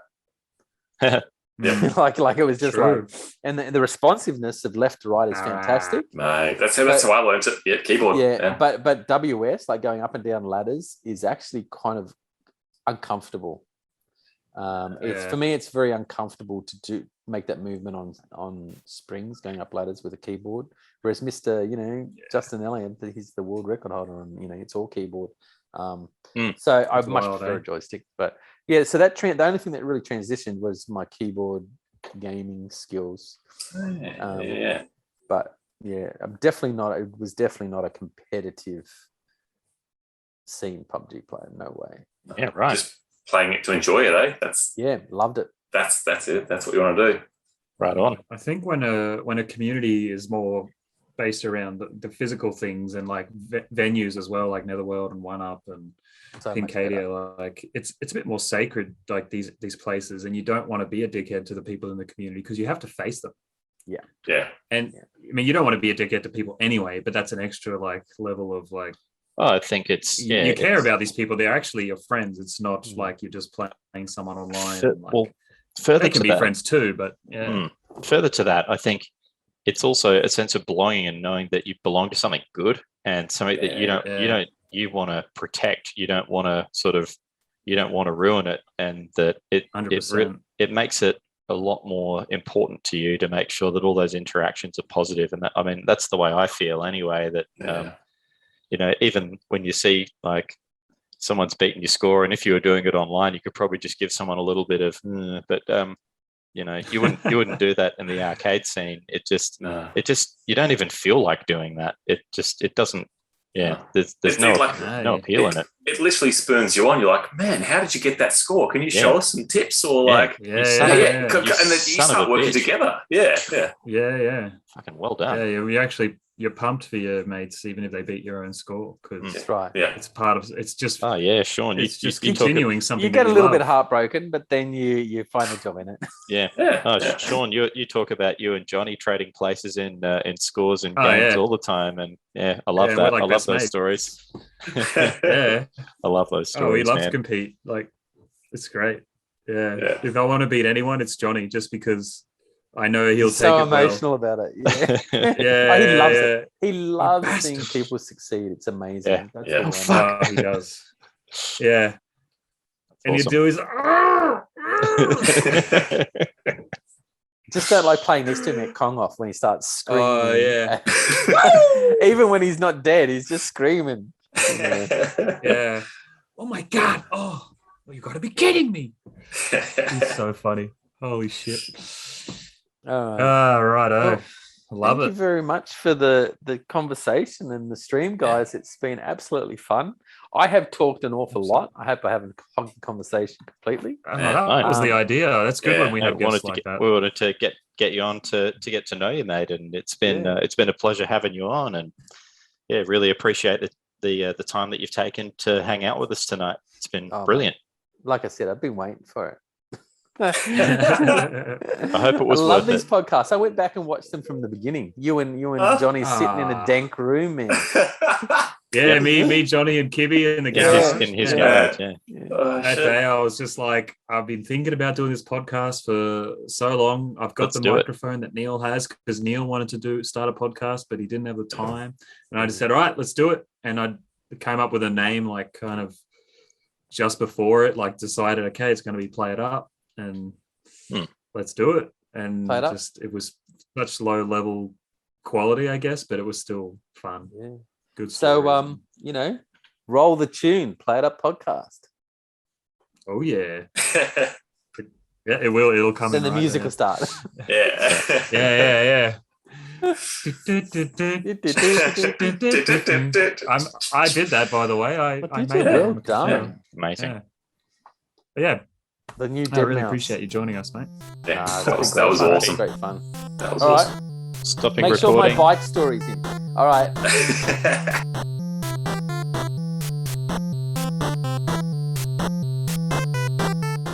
Hey guys, Shaun here. Thanks to everyone who tunes into the Play It Up podcast. We really love doing this podcast and really appreciate everyone who listens. You can find us on Facebook and Instagram by searching for Play It Up podcast. You can find the full video podcast on YouTube, and you can listen to us on Spotify, Apple and Google podcasts, Anchor, and more. If you want to ask us a question, you can do so on Anchor, and your question will be featured on the podcast. If you like what we do, please remember to like, review, comment, follow or subscribe, and please recommend us to your friends. Thanks, guys. Spacey's Cafe and Arcade in Toowoomba kindly sponsors the Play It Up podcast. If you are ever in or near Toowoomba, we think you're crazy if you don't give them a visit. Spacey's has loads of arcade and pinball machines, retro consoles, and even air hockey. They have an excellent selection of food and drinks for the whole family, and have some great beers on tap. Spacey's is open Wednesday through Sunday, and you can check them out on Facebook and Instagram to keep up to date with the awesome events they have going on there. Spacey's is located at 2 Club Lane in Toowoomba. Take a trip back to the 80s with Spacey's.